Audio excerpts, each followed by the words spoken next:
Hello, welcome to all in one Amsha. இன்றைக்கி வந்து சனிக்கிழமை. நம்ம மொட்டை மாடியெல்லாம் போய் செடிக்கு தண்ணி ஊற்றலான்ட்டு போனோம். அப்புறம் செடியெல்லாம் கொஞ்சம் வாடி போயிருந்துச்சு. பூத்துருந்துச்சு. குண்டு மல்லி எல்லா செடியும் பார்த்துட்டு அதோடா தண்ணி நேற்று ஊற்றாம விட்டுட்டேன். வெள்ளிக்கிழமை அதுவே ஒரு மாதிரி ஆயிடுச்சு. அதுக்கப்புறம் தண்ணியெல்லாம் பிடிச்சி செடிக்கு ஊற்றினா தான் எனக்கு இப்போ நம்ம கட் பண்ணி விட்ட குண்டுமல்லி செடியில் எவ்வளோ மொட்டு வச்சுருக்கு பாருங்கள். அதெல்லாம் பார்த்துட்டு தண்ணி கொஞ்சம் திருவி விட்டுட்டு எலுமிச்சை பழம் ஊற போட்டு வச்சுருந்த தண்ணி அதை எடுத்துட்டு அந்த தண்ணியும் அதிலே ஊற்றிட்டேன். லேட்டு வேறு ஆகுதே, சீக்கிரம் பண்ணணும்னு சொல்லிட்டு அந்த ஊற்றிட்டேன். அந்த எலுமிச்சை பழத்தை எடுத்து மறுபடியும் டப்பாவில் போட்டுட்டு குண்டு மல்லியெல்லாம் பார்க்கவே எவ்வளோ அழகாக இருக்குது பார்த்தீங்களா. செடியை வந்து நம்ம எந்த அளவுக்கு கட் பண்ணி விடுறோமோ அந்த அளவுக்கு பூ பூக்கும். அப்போ தான் செடி நல்லாயிருக்கும் ஆரோக்கியமாக. இந்த எலுமிச்சை பழம் இது போடுறதுனால செடியில் வந்து எந்த நோய் தாக்குதலும் வராது. அதுக்காக தான் இதை ஊற போட்டு அந்த தண்ணியை நம்ம செடிக்கு ஊற்றுறோம். இது மணி பிளான்ட். நான் ஒருத்தர் வீட்டில் இருந்து எடுத்துகிட்டு வந்து வச்சேன். அது நல்லா வளர்ந்துட்டுருக்கு.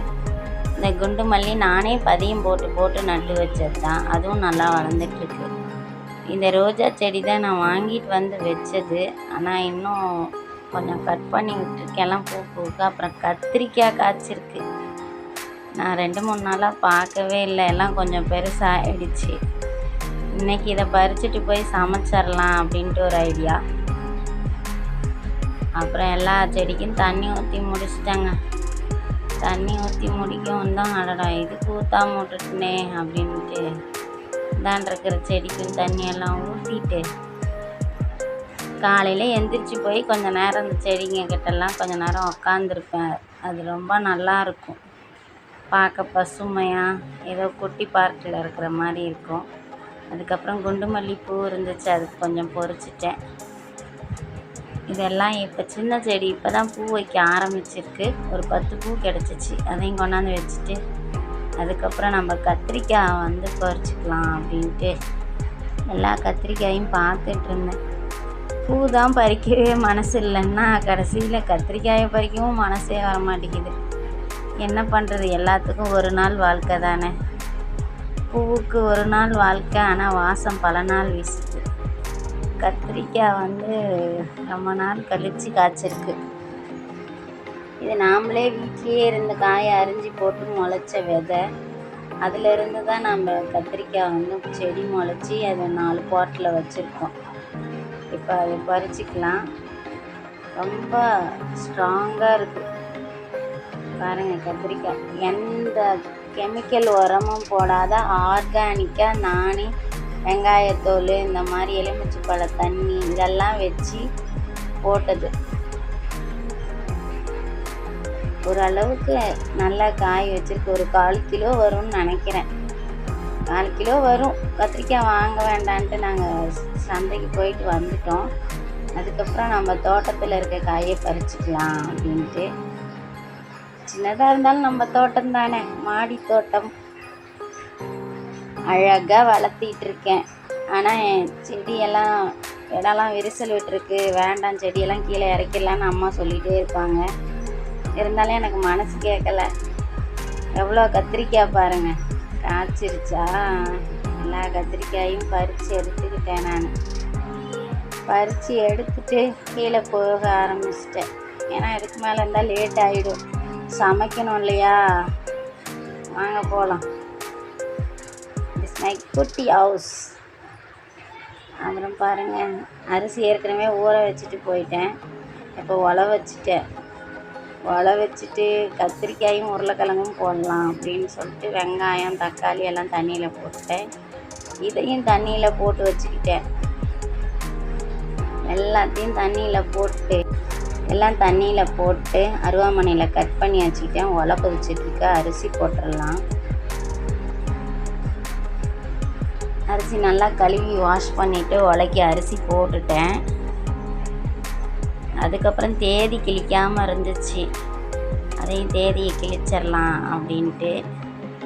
தேதி வந்து 27 இல்லையா. அதுக்கப்புறம் தேதியை கிழிச்சிட்டு அதுக்கப்புறம் நம்ம வச்ச பாத்திரத்தில் வந்து வாணலி, அதில் எண்ணெயை ஊற்றிட்டு கடுகு கொஞ்சம் போட்டுட்டோம். சிம்பிளாக தான் செஞ்சுருக்கேன், எதுவும் எஃபெக்டாக அளவுக்கு இல்லை. அப்புறம் கட் பண்ணி வச்ச வெங்காயத்தை போட்டு அதையும் ஒரு வதக்கிட்டு அதுக்கப்புறம் நல்லா ப்ரௌன் கலர் ஆகிற வரைக்கும் வெங்காயத்தை நல்லா வதக்கிட்டு தக்காளி ரெடி பண்ணி அரிஞ்சு வச்சுருந்த தக்காளியும் அதிலே சேர்த்துட்டேன், கட் பண்ணதை சேர்த்து அதையும் நல்லா மிக்சடாக வதக்கிட்டு இந்தாண்ட சோறு வெந்துக்கிட்டு இருந்துச்சு. அதுவும் ஒரு பக்கம் வெந்துட்டுருக்கு. லேட் வேறு ஆகுது, சீக்கிரமாக சமைச்சிட்டா தானே வேலைக்கு போக முடியும். அதுக்கப்புறம் இந்தாண்ட சோறு கொதி வந்துக்கிட்டு இருந்துச்சு. அதுக்கப்புறம் அதுவும் வெந்துகிட்டே இருக்குது. இதுவும் வெங்காயம் தக்காளியும் வதக்கி விட்டுட்ருக்கேன். அதுக்கப்புறம் நம்ம அரிஞ்சு வச்ச கத்திரிக்காய் உருளைக்கிழங்கு எடுத்து அதையும் அதிலே போட்டுட்டு அதையும் நல்லா வதக்கி விட்டுட்டு நல்லா அந்த இதுலேயே வணங்கணும், அப்போ தான் நல்லாயிருக்கும்.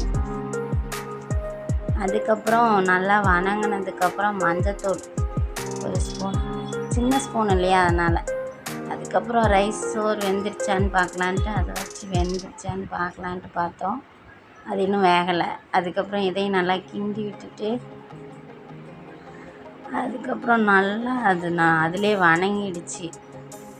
வணங்க தான் டேஸ்ட்டு வரும். ஏன்னா நம்ம தோட்டத்தில் விளைஞ்ச கத்திரிக்காய் இல்லையா, பார்க்கவே நல்லா இருக்குல்ல. இருந்தாலும் நாமளே பறித்து அது சமைக்கும்போது அது ஒரு தனி இதுதான். அப்புறம் கல் உப்பு தேவையான அளவு சேர்த்துக்கிட்டோம். நான் எப்பயுமே கல் உப்பு தான் போடுவேன், அதுதான் உடம்புக்கு நல்லது, ஆரோக்கியமாகவும் இருக்கும். நான் சால்ட்டு வந்து எப்பயாவது பத்தலைங்கிற பட்சத்தில் சேர்த்துவோம். அப்புறம் 1.5 ஸ்பூன் கலந்து அரைச்ச மிளகாய்த்தூள் சேர்த்து அதையும் நல்லா ஒரு வதக்கிட்டேன். நல்லா வதக்கிட்டு